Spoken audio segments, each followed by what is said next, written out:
van Nasie en Gesprek by NAMPO 2018. Ladies and gentlemen, a warm welcome to our first discussion nation in conversation. I've got a very strong panel with me today. Firstly, Dr. Simba Makoni, a Zimbabwean politician, but also a farmer.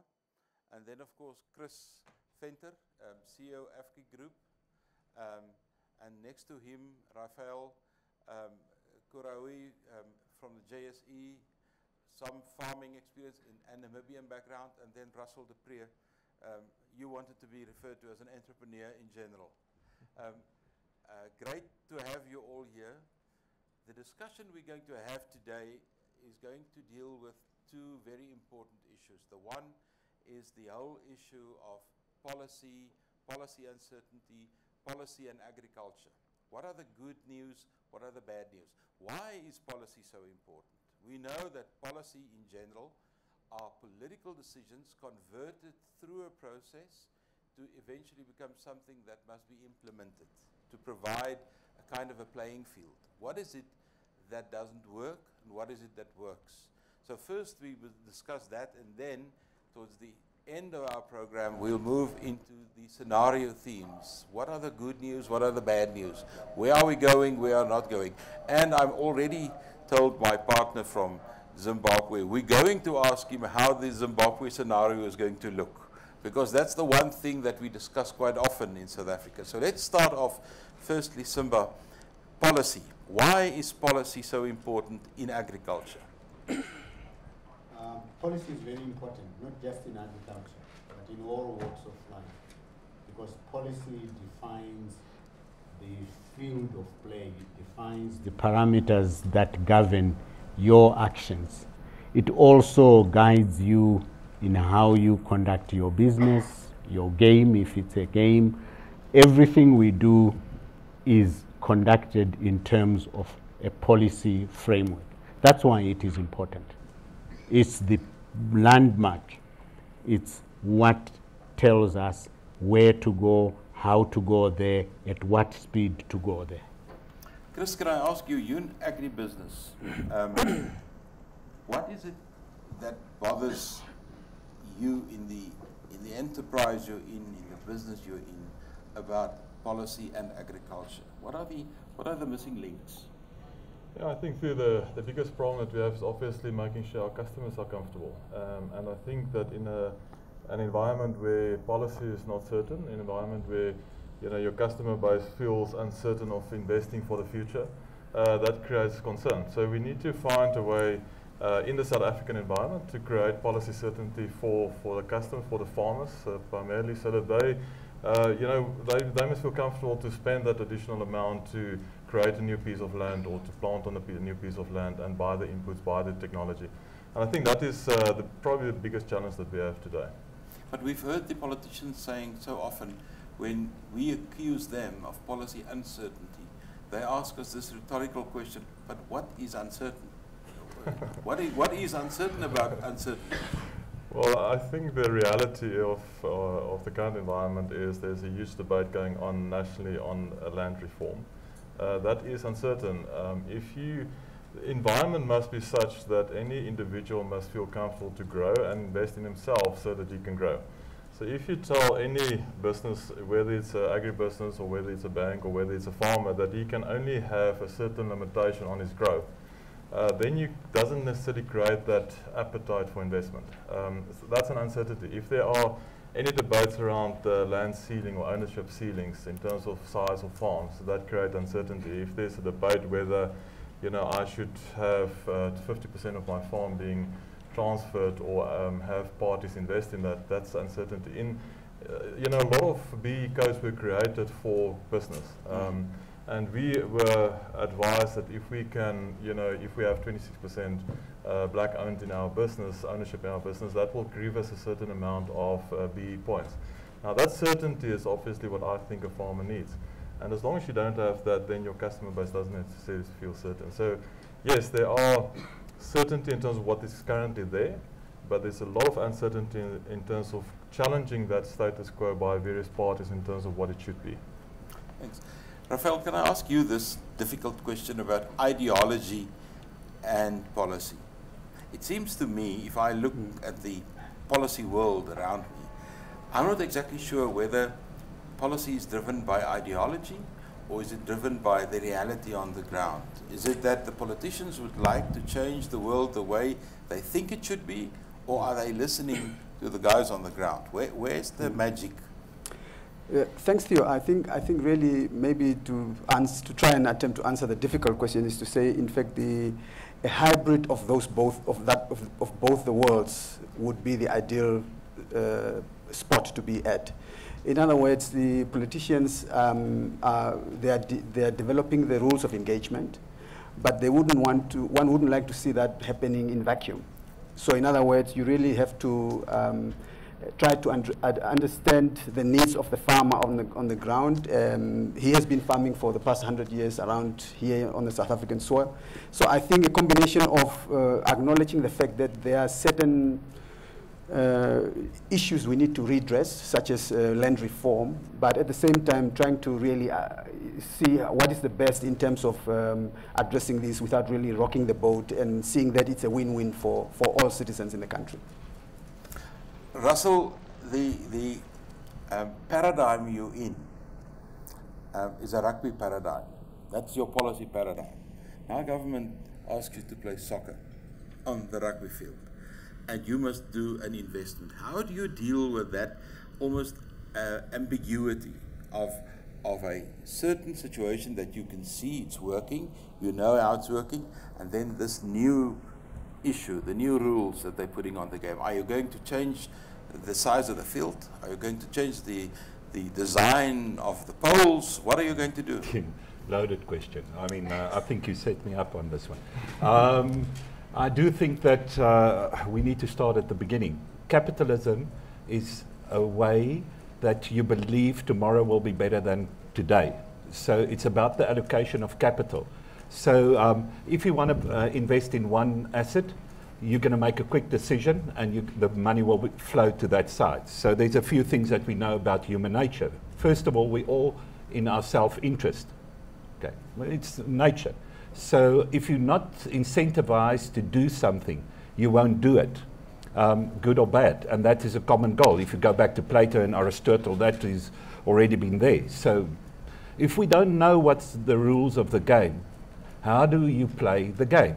So sometimes, like you said, people want to play rugby with soccer rules, and then it's a little bit of a problem with offsides. The one problem we have, and that is that money can flow like water, and capital can flow like water. We have the opportunity to invest in different countries. I mean, we deployed money in Mozambique, Zimbabwe, Zambia, Botswana, Namibia. I mean, Chris, you've all over, in Uganda and so forth. So it took us close to a year to open a company in Mozambique. I mean, does that make sense? That doesn't make it easy. I mean, the rules in Mozambique, for instance, on just land. Do you own the land? Can you put the capital down? That creates a problem. And another big question is, if you look at the world, the total GDP of the world is $75 trillion. Europe, Canada, and the EU is $35 trillion with 840 million people. I mean, why do you have all this wealth concentrated there? So obviously the rules of the game in that countries are very secure. And you go back, if you go and buy a piece of land in America, you have no doubt on what's the rules of the game. So if we go and buy a piece of land or try to get a piece of land in Mozambique, or now we're creating a little bit of a confusion in South Africa, I mean, do we really want that uncertainty? You need foreign direct investments. How do you make it easy for people to deploy money in a certain place? And I mean, we can go on and on this issue, but I mean, make it easy for people to deploy their money so that they can get a return and that they can deploy more money for the future. Can I ask you, Simba, in a very dynamic policy environment, in other words, you have certain policies, the policies change, and there must be some form of adaptation or getting to know the game rules. For a moment, if we use policy as a set of game rules, whose responsibility is it to understand those game rules? Are you waiting for government to tell you, or are you from the farming community going to investigate, do research? Where would you place that responsibility? I don't think you can fix it rigidly in one center or one constituency. The cliche goes, change is the only constant. So we're always changing. And as we change, even if the policy framework remains the same, the implementation matrix might change. So whose responsibility is it? It is our collective responsibility. There's a portion of government responsibility, there's a portion of business responsibility, there's a portion of society responsibility. In this ever-changing matrix, we all need to change with it. Or even more importantly, we need to change it. And each one of us, the major stakeholders in current language, would have a role to play in influencing the pace and the direction of the change. Now, 10 or 15 years ago, we had a radical land reform exercise in Zimbabwe. That was, I mean, that is a totally new way of doing things. What was the process of farmers adapting to it? Can you share something with us about how do you deal with this very radical situation that took place there? Yeah, the first point to make is just to correct the language. We didn't have land reform in Zimbabwe. We had land acquisition and redistribution. We acquired land and parceled it out. But there was hardly any reform in the utilization and deployment of the land. And I think it's important for South Africans particularly to accept that the key challenge about reform, agrarian reform I'd like to call it, not land reform, is not just acquiring and parceling out. It's what you do with it after you've acquired and parceled it out. But the answer to your question is, again, to be a little bit more proactive, preemptive of the next part of the session, don't react. Many players in Zimbabwe involved in land and agriculture were caught unawares by the occupation of land. And both government and farmers reacted to the invaders, as they were called. Nobody planned for it. And in a discussion around policy and planning, it is important for us to be proactive so as we can shape the direction of the policy and the activities emanating from that policy. Many people reacted in panic. Certainly farmers whose farms were invaded or acquired reacted in panic. And when you react in panic, you react negatively and not positively.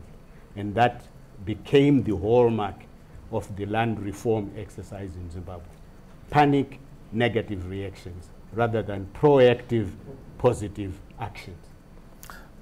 Can we move a little bit further on the proactiveness of policy? How would you see the farming community in general interacting with government on doing that? Is it maintaining a high level of constructive engagement? Is it doing your own thing? How would you take that kind of situation? Yeah, I think the process that the President has kicked off is actually it's a must-have in South Africa, to be quite honest. I think there's a complete, in certain areas there's a misunderstanding in terms of what the process really is, because I do find people thinking that the land reform and expropriation without compensation is already happening. But I think it's clear to understand that there's a process going on at this point in time which allows people to engage with government in terms of that potential expropriation process. And the more we engage, the better for everybody around the table. I think it's important for farmers, big and small farmers, to engage in that process. We can't get away from the idea of not looking at land reform in South Africa. And as we sit in more and more of these engagement meetings, you realize that the process and the land reform is so complex, because it's not necessarily just taking from the one to give to the other. It's also a process of understanding a small farmer or a small household in Limpopo not having a title deed to his house. You know, it's also understanding that the concept, if you grow up not having that title deed, how are you, you know, increasing your wealth over a period, which was said in one of the previous discussions. And I just think that we need to engage from all areas. I think we need to provide certainty at the end of this process. So hopefully, we'll get at the point where they address title deeds, where they address communal land, where they address land owned by trust, where they address the farmland, and provide that certainty so that each individual who wants to farm has the ability to actually grow wealth on a piece of land that he can truly own, and there's a process and a legal process that protect that ownership. Rafael, would you like to share with us a bit about the Namibian experience about land reform and policy development? Sure. We take note of it. It happened differently, but is it so different from what's currently happening in South Africa, or so vastly different from what happened in Zimbabwe? How would you typify the Namibian experience? Thanks, Theo. Let me perhaps just start by underscoring what the two previous speakers have just said about the fact that land expropriation in South Africa, I think it's something that we need to see as a reality. But it's a question of how we react to that reality, and I think it's a very important statement that has been said there. Now, in the Namibian situation, of course, Namibia got its independence from South Africa about, in 1990, which is 27 years ago now. And of course, because of that symbiotic relationship between the two countries, we have a lot in common. We share a lot in common. But at the dawn of democracy in Namibia, the government adopted a policy of a willing seller, willing buyer on the land issue. So it went like that for quite a while. But then immediately, of course, after a couple of years, they realized that, in fact, a large portion of land still remained in the hands of the previous owners. And so then they realized it's not going to move. So then they instituted another new law or guidance or policy, which they called, where they gave the government the first right of refusal. So in other words, if there is a farm on offer, and farm for sale, the commercial farms particularly, for sale in Namibia, the government would be the first buyer. And unless they then give clearance that they are not willing to buy that particular farm, then it can go to the open market. That went quite well, and I think it's still the one that is currently in place, except for what we alluded to earlier again, that there has been quite a significant shift of land to the historically disadvantaged. The unfortunate thing being that those who were given that portion of land, which was a commercially viable land, some were exporting either beef or tulips to Europe, are currently now actually non-functional. So the land was transferred, what then? And I think really, unless we address that next phase, it becomes a futile exercise. Of late, the Namibian government also was now in a financial squeeze, to the point that they decided they are not now going to buy any additional farms for redistribution. But, and we thought, when the government pulls out of this, actually the prices of the farm prices are going to go down. But actually, in essence, it didn't go down, because now all of a sudden we also have seen a wave of South African farmers who are buying a lot of farms in Namibia. And that meant that the price of the farm actually remains still high, even though the government is not really active in that space anymore. So just that's where Namibia is at the moment. Russell, can I throw this ball to you? Everybody here is saying it's not land reform that matters so much, but what do you do with the land once you get it? I think, Simba, you mentioned it first. That is how do you unlock the potential of land in terms of capital and whatever in a situation that is primarily uncertain? How do you do it? I mean, once again, we're trying to answer a question which has got so much layers on top of it. First of all, we're looking at debt capital. I mean, the biggest problem is as soon as there's a transfer of money from land from one to other, you don't give title to the new owner, you make it a debt capital. I mean, and that layer of can you get finance, can you get inputs, and so forth, that makes it so difficult. I mean, The land issue on, there's a good book on DeSoto that wrote about this whole issue, and especially on township houses. Why don't you convert it to title? And all of a sudden you will see a lot of different movement on that. But that's besides the point. So you don't want to make live capital debt capital. You need that side of it.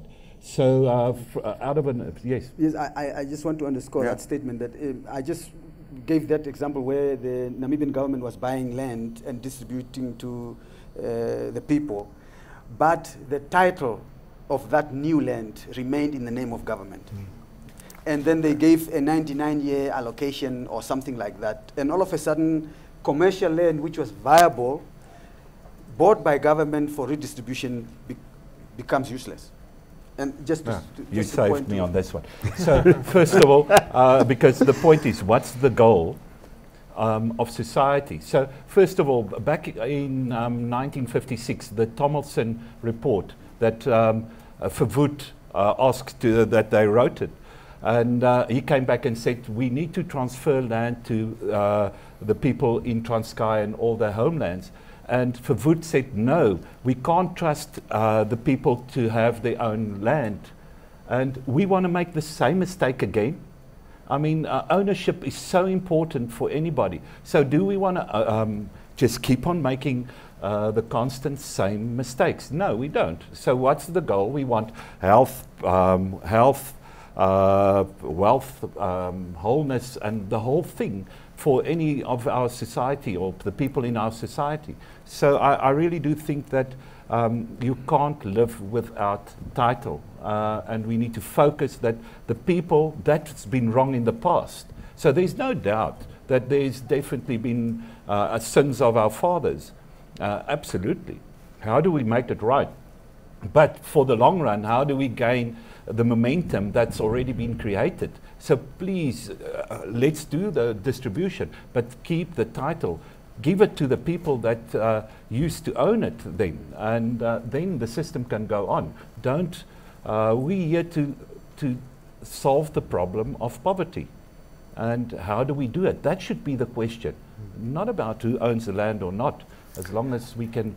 But can we take this discussion one level higher, that is Southern Africa? Because it seems to me, when we look at, let's say, policy reform or policy changes in Southern Africa, we are actually talking something differently, because if we look at our electricity grid, it's not a South African one, it's a subcontinental one.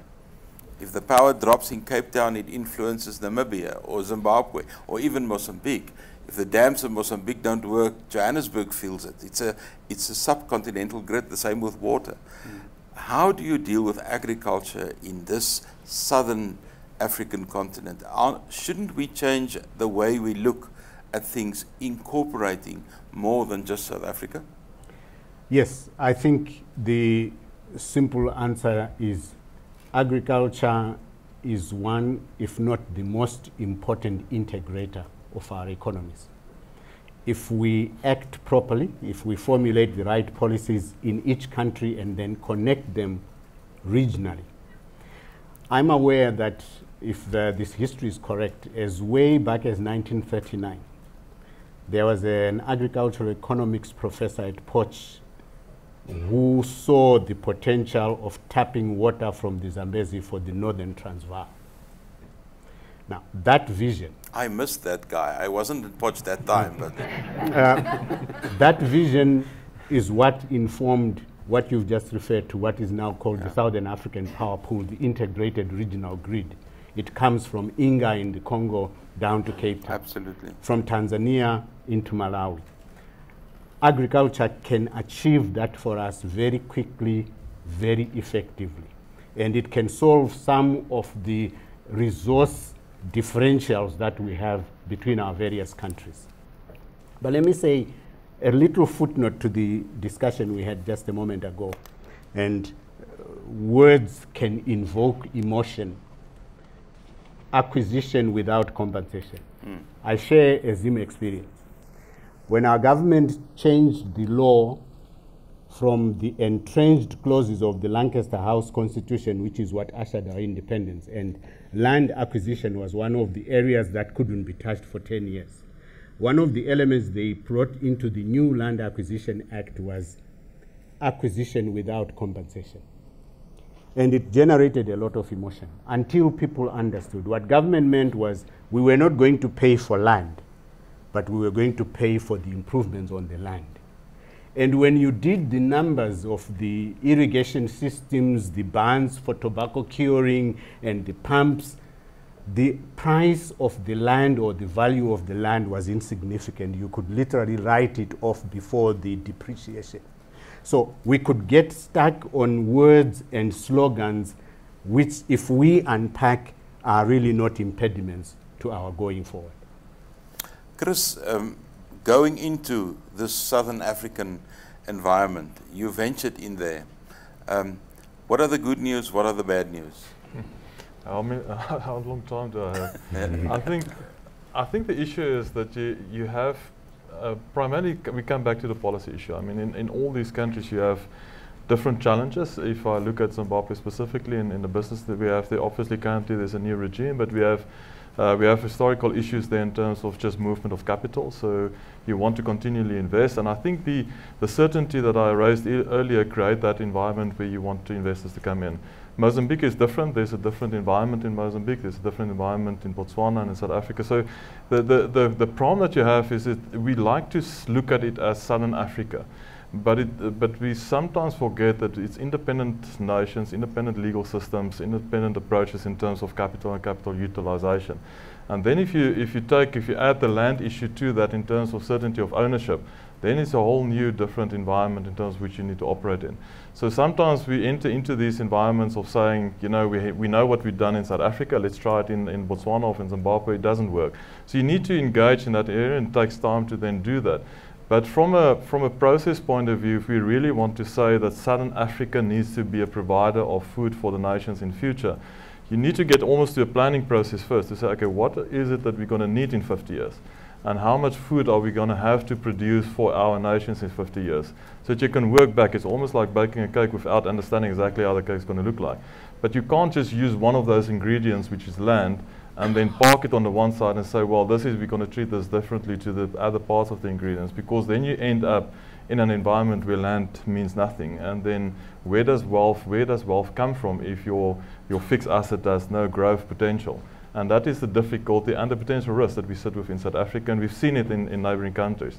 And then if there's no value to that land, your knock-on effects in terms of treating that land, in terms of allocation, becomes almost like a substandard process. And then it becomes more and more difficult to utilize land. We've been in Mozambique, we've been allocated, we've been invited to countries to actually have land available, thousands of hectares of land. But the difficulty in terms of operating it, in terms of ownership, in terms of the 49 years or 99-year leases, is just so complex that nobody wants to do it. Which means that a huge, rich resource actually means nothing for that nation. And how would something like the JSE look upon these things? Do they look at it in a larger sense? Do they only focus on, let's say, the policy and the business environment in South Africa, or are they playing already this bigger role? We are indeed. And maybe let me start by saying, if we look at South Africa compared to the rest of the Southern African countries, we are a relatively very dry country. I think the national average rainfall is only about 450 millimeters. Compare that to Zambia, with probably an average rainfall of about 800-900 millimeters per annum.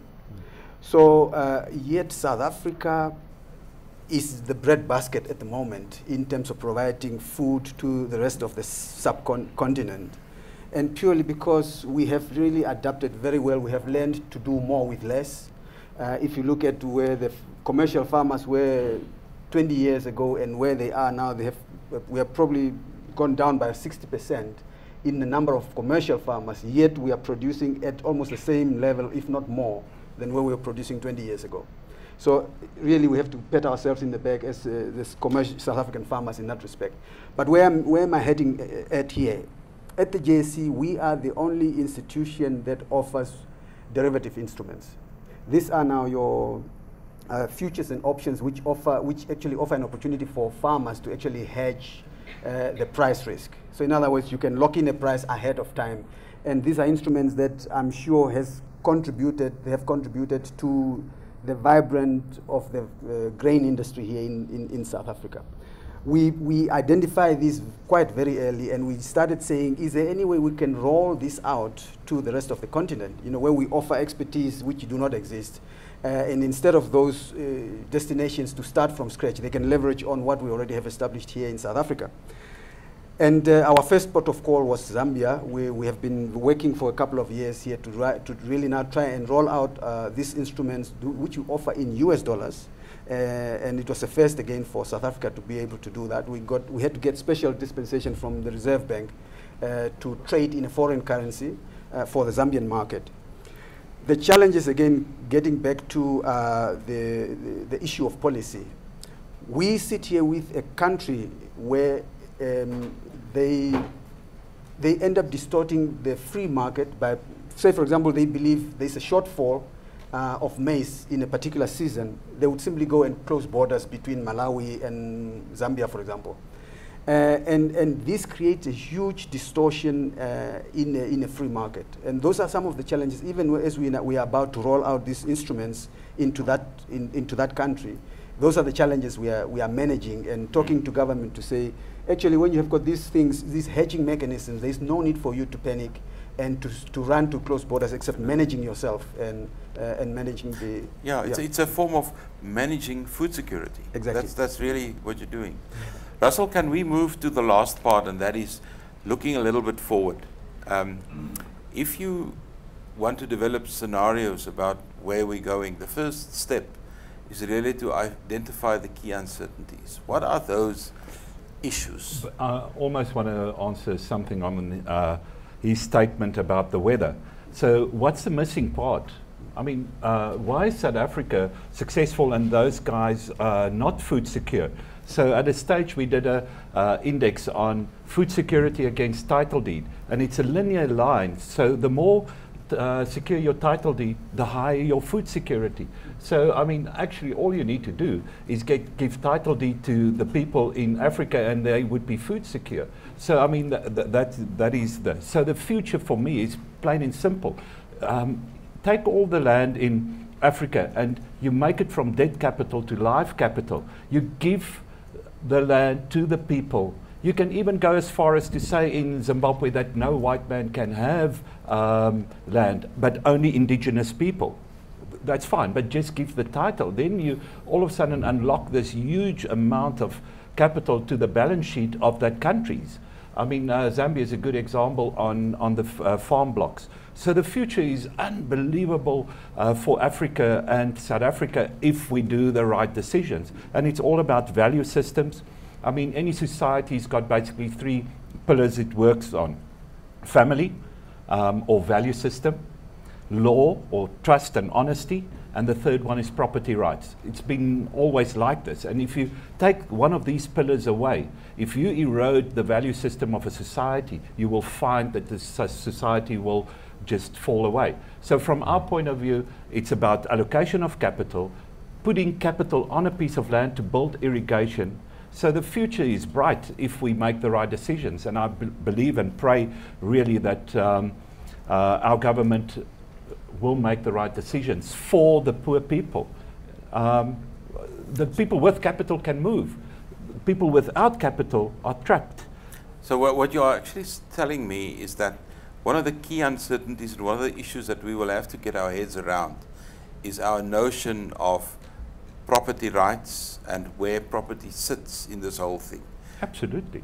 I mean, there's not only one way of doing it. I mean, look at societies that failed over the past 2,000 years. Go to Venice and you will see that inclusiveness of people will make a successful society. Take that inclusiveness out, the whole economy will fail. Look at Rome. Look at China when they burned the ships. So it's about communication. Remember, Africa's got 2,000 languages of a total of 7,000. So why did Africa not develop like Europe? Why is Sweden more wealthy than Spain? Understand, there's three theories on that, and we can go into that. But the whole point is people choose not to develop. It's not about culture. It's about a choice. And we can have the choice here to really uplift the poorest of the poor by making the right policy decisions. Would you add another key uncertainty to the future if we look at things? What are those things that, my definition of a key uncertainty is that if this thing changes, everything else changes? Well, before I add the uncertainty, let me just piggyback on his observation. This process we're involved in is called nation in conversation. The starting point must be that this nation is genuinely and purposefully in conversation. I think you need to ask yourselves, it's a very good title. Are you really in conversation in this country?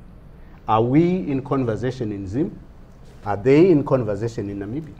We're in a situation where somebody sits there, they're called government, they know it all, and they will give to all of us what they believe is good for us.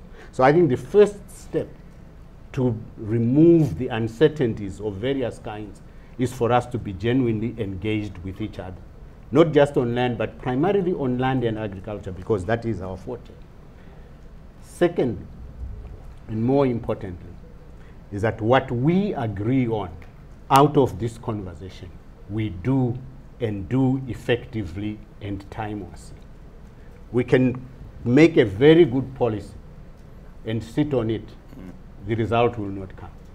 So the uncertainty that I would add to the others is, are we engaged together genuinely, honestly, and purposefully to a common good?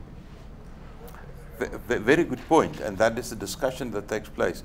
Chris, what would you add to that issues that may change how the ball will eventually move in what direction in the future? What are the issues that worry you? Look, I think if you think about any successful farmer, you probably need the land, you need the capital, you need the infrastructure, you need skills, you need the free market. And I would imagine anything that goes around that in terms of policy decisions are obviously things that one needs to be careful about, that one needs to make sure you have.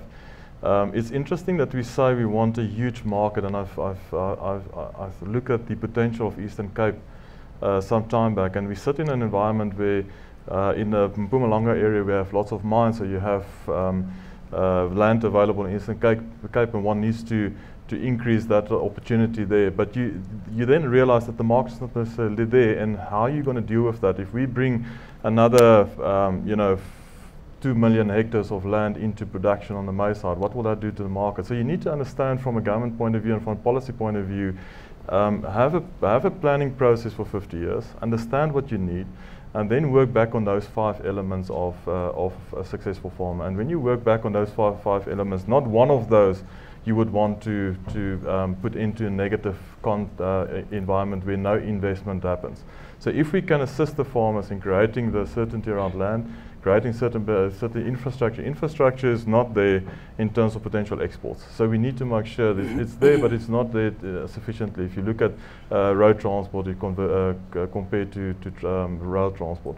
If you compare that then to the capital availability, how can you lend money to a small-scale farmer, 2-hectare farmer who doesn't necessarily have ownership of the land? So those are all issues that one needs to deal with. So coming back to Sima's point in terms of the whole process of investment and the whole process of understanding that conversation, one needs to maybe take that conversation into the other areas of those different parts as well. I would like to drop a hot potato in your lap, and that is traditional leaders and the future. A large portion of South Africa and several of the other countries in Southern Africa has got traditional leaders on land that traditionally belong to them, where the ownership patterns, the use patterns are different from the other. Where do we go there? What is the answer? All the nice ones.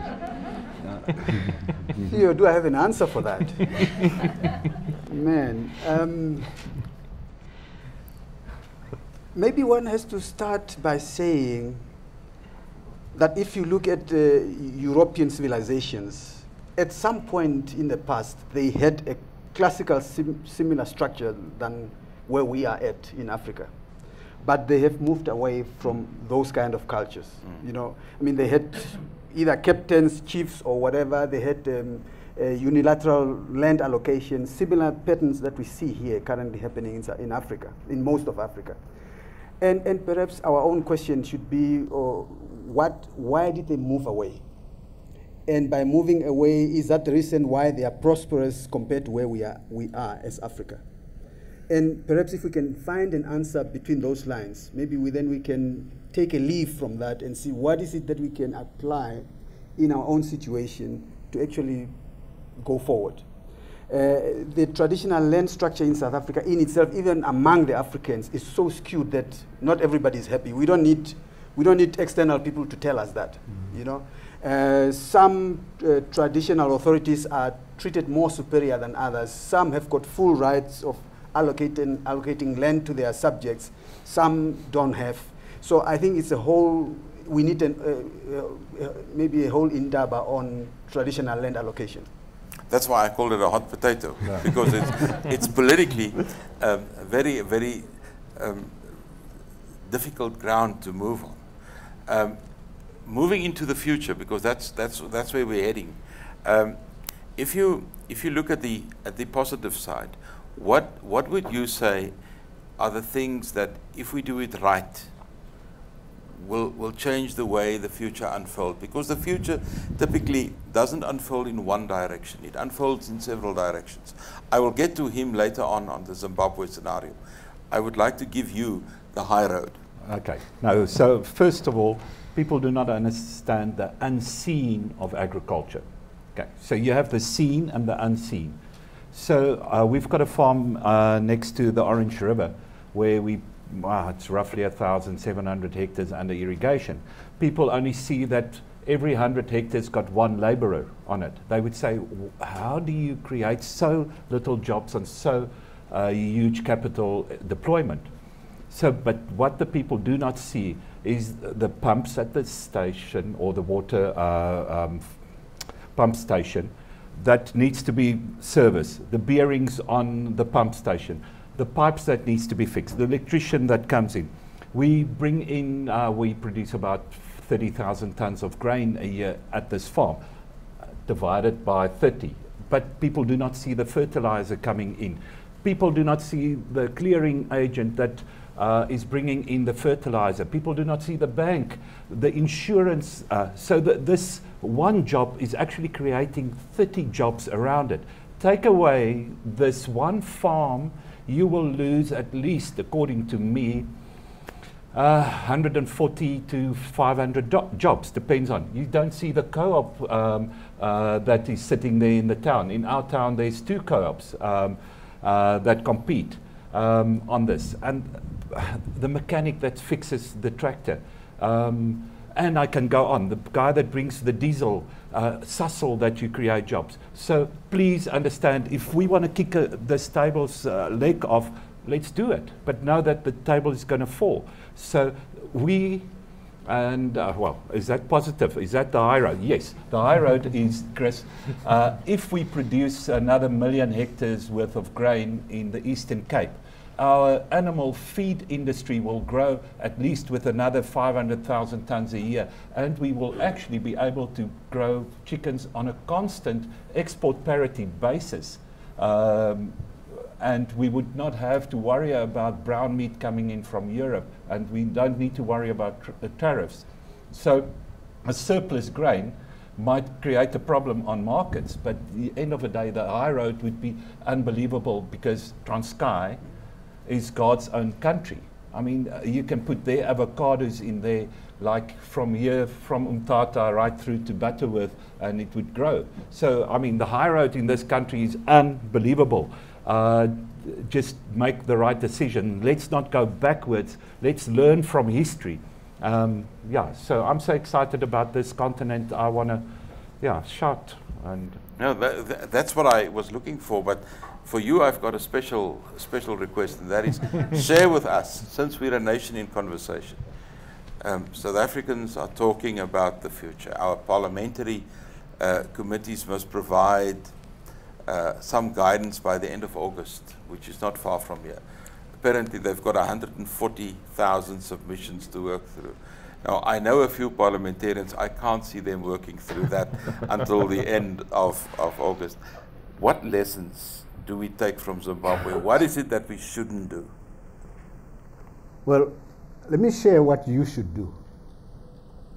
If I have time, I'll come to what you shouldn't do. Okay. If we focus on land and agricultural development, you have to make your decisions quickly about what you do with the land. If you're going to do land reform, do it quickly. Don't wait 20 years like we did, because then the initiative passes from you to other people, and you can't determine the direction and the pace it will go. So do it in good time. Don't spend time arguing about is it going to be with or without compensation. Take a decision and move forward with it, firstly. Secondly, you need courage. There is a lot of vested interest around land. And so at one point, you need to take a determination that this is the direction we are going to go and pull everybody behind you. Thirdly, when you make the decision, please go ahead and implement it. Our experience in Zim is it took us more than 15 years to decide that we were going to acquire land. When we acquired the land, it took us another 7 years to decide what we were going to do with it. In the process, we moved from being the breadbasket of the region to being the basket case of the region. People who could feed themselves are now dependent on food imports. So there isn't time to waste in making the decisions that we have to make. The lessons of what not to do is to be moved by emotion and sentiment. Be rational, be sober, be deliberate and purposeful about what you want to do. If you say the economy is the land and the land is the economy, and it's a slogan for campaigning on, but it's not reflecting on what you do on the ground, you will not get anywhere. A very short footnote about title. Between 1982 and 1996, the communal farmers in Zimbabwe moved from producing 16% of commercially traded maize to 80% of commercially traded maize. They did not have title. There were things that were done: credit, expertise, extension services, and marketing infrastructure, even before they had the title. So the complete picture will require that we deal with the title. But in the transition, we can achieve some things substantially before we get the title. Until we get the title. Okay, why did they then not producing after the title deed was taken away? Why didn't they keep on producing 80% of the grain? The title deed was taken away from the commercial farmer, not from the communal farmer. Now they're not producing 80%. Why? There's a big discussion around the destruction of the system of expertise. The extension worker, who was the backbone of the recovery of the communal agriculture in Zimbabwe, was destroyed. Reasons I can share. Please, the marketing infrastructure was destroyed, and the financing. You have a land bank here. We had a body we called the Agricultural Finance Corporation, which lent to the communal areas without title deeds, without immovable property. The repayment rate was 96% every year. There was no default. And that was even destroyed in this process. Exactly. Chris, the one scenario that Southern Africa has huge potential. The other one is that watch out, don't destroy this thing, because building it up will take a lot of time. This muddling through road, are we more like in a muddling through process rather than the high road or the low road? Where do you see us going? I think we muddle along, to be quite honest. Look, I do think we're making progress. Theo, we need to recognize that there's a new process, there's a new regime, there's new opportunities, there's an excitement about the regime. I don't think that in a year's time we will get to a point, I'm certain that we will get to a point where we understand what government's approach is going to be on land reform. I hope, answering the question that you posed earlier, I hope that we get to a point that we don't think that taking away from one and giving to another is growth, because that's not growth. In certain, for that person receiving, yes, that's going to be growth, but it's going to be short term.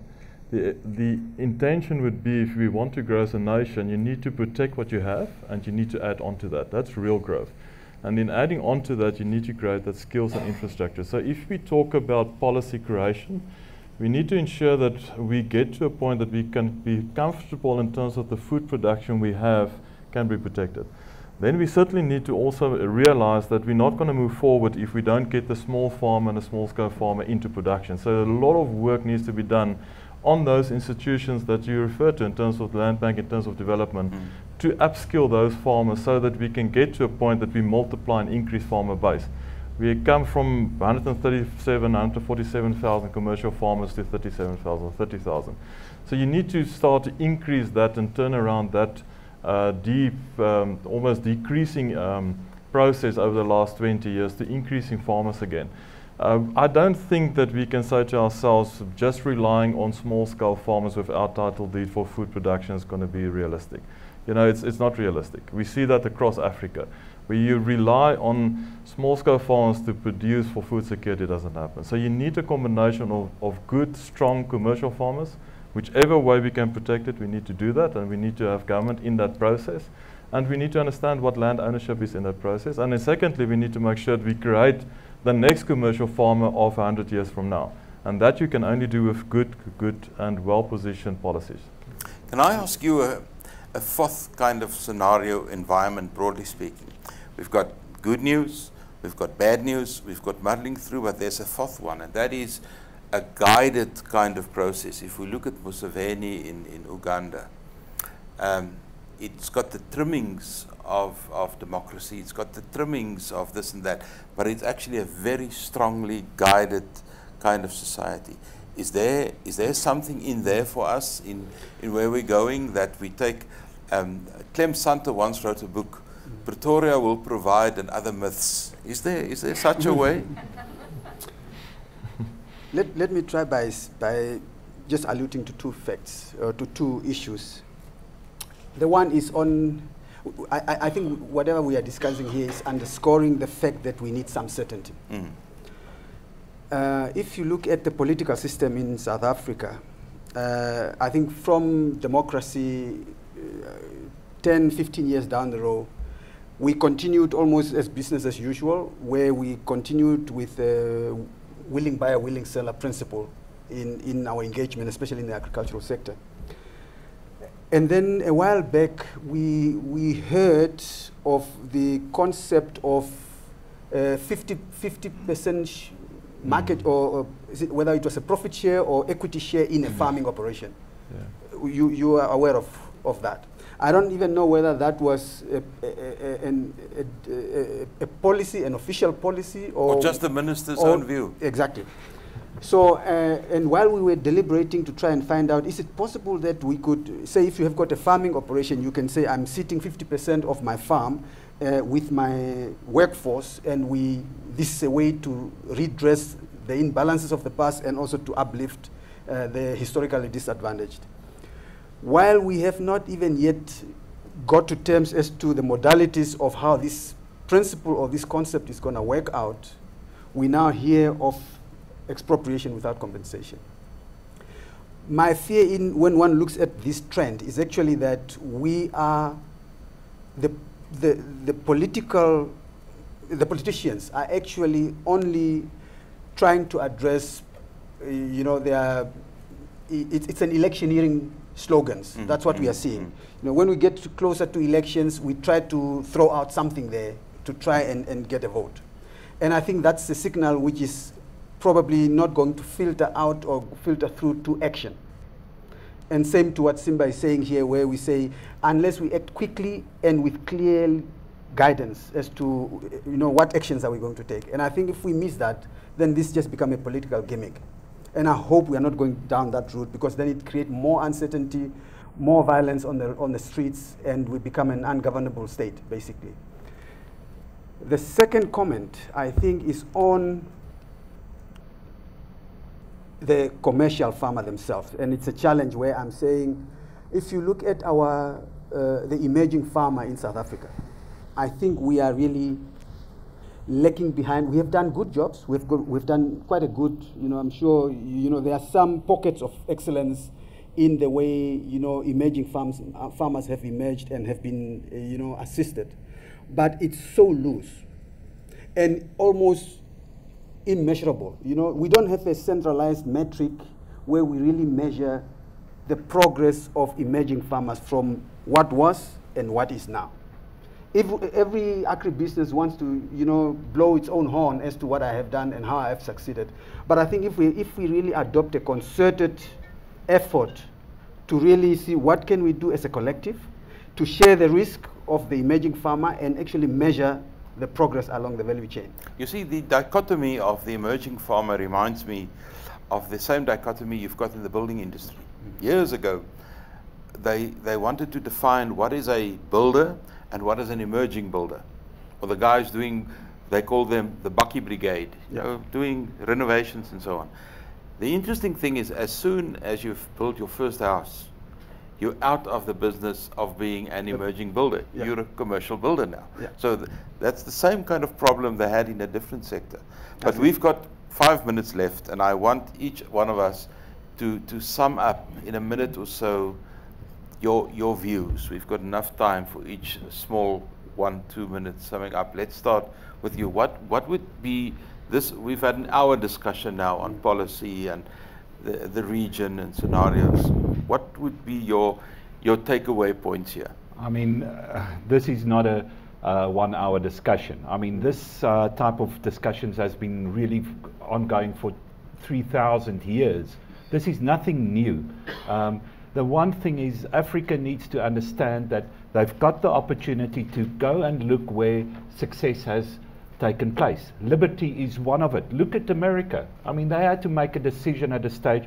Are they going the route of leasehold land or title? I mean, that was a discussion in 1770 or somewhere along that lines, that they had to make the decision. Obviously, they made the right decision, and we are not making the right decision. Go and look over 1978, China decided to change the agricultural policies by giving more rights to farmers. And we know what happened in China. Definitely not the reverse. Look at Ukraine, look at Russia. Go and just read the history. We don't need to be rocket science, do we? We need to learn from history. I mean, and that is my takeaway from it. Just go and see where the people are really making it. Think on the $35 trillion that this block of people are making money out of it. What was the elements that really made it? And your point on the small-scale farmers. When you took away the title and when you took away the commercial farmer, the whole thing collapses. So what is the pillar that keeps this small-scale farmer intact? So the unseen in economy, and that is a book, Law, by Bastiat, that wrote many moons ago about what is seen and unseen. So from my point of view is, let's use our heads. Let's not play the political game. And I do think political motivation has always been something different. They don't call it economics, they call it political economics. And I mean, that is a missing point in Adam Smith's as well. It was always this two together. We can't divorce them. So know that we have to live with political motivation and own agendas and own ambitions in all of us. Raphael, what would be your final points? Let me leave you probably with a question. And I think it's an extension of my earlier comment. if I look at South Africa currently, and especially on beef production in the country, South Africa has a cattle population of about 13 million, depending on the last census. Of that 13 million heads of cattle, I think close to between 5 and 6 million are in the hands of the communal farmers. Currently, South Africa imports additional beef, either beef or cattle on hoof from Namibia, which fills a void of about 10% shortfall in any typical particular year. And I think it's 20% on sheep. Yet you have got about 5 million of cattle in the country that is of almost no commercial value. So technically speaking, South Africa is self-sufficient in cattle production. If you can address the emerging farmer and bring those 5 million to the point that they are commercially viable, perhaps we would have less toy-toy. We may not necessarily need land title except additional contribution, real contribution to GDP from that sector. That's all from me. Good point. Chris, your parting points? I think that looking at the past 20 years, a lot of mistakes were made, and government is the first one, or not the first one, but they start to realize that their failures in land reform over the last 20 years. I would like to see that we, not as a result of those failures, we're putting new policies in place that's going to fail as well, because we don't have time for another failure. And hopefully we're at that point in time that we can create the proper net around this actually wonderful resource that we have in the country, and wonderful farmers and skills that we have in this country, so that we can actually use agriculture as a huge driving force around the economy in future, and around upliftment of communities. I think that's the opportunity. Unfortunately, we need to rely on government to get that policy right. And Siba, you've got the privilege of the final word before I say goodbye. Yeah, let's just share another experience from Zimbabwe. The tobacco production industry collapsed after land acquisition. At peak, we produced 220 million kgs. We fell down to 45 million kgs. It's recovering now on the back of between 80 and 100,000 small-scale farmers who grow 1 or 2 hectares. They don't have title yet. I'm not thrashing title. I'm saying there are things we can do that would help us form part of the steps of the ladder to the summit. Support, extension, marketing, financial, financial resources. These 2 examples of maize in the early years of independence and tobacco in the last 10 years tell us that if we can create the right policy environment, if we can create certainty, we can uplift people and we can grow the economy.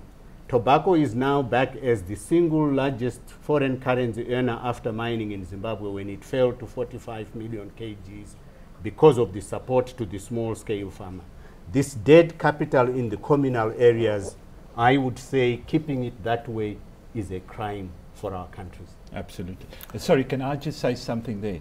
If you just give the people the title, you don't have to do all this extension stuff. It will start by itself. The flame will get by itself.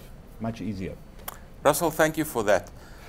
With this, I must thank my panel. I had today Simba sitting next to me. Your contributions, very valuable. Chris, your contributions.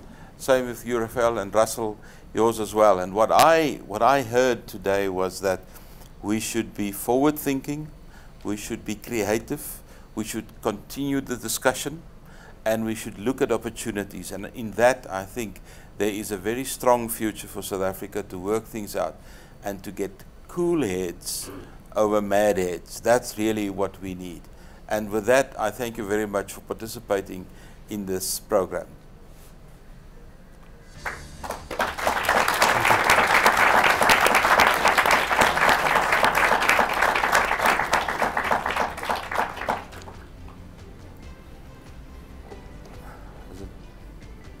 Dames en here, ons kan nou so 'n bietjie Q&A doen.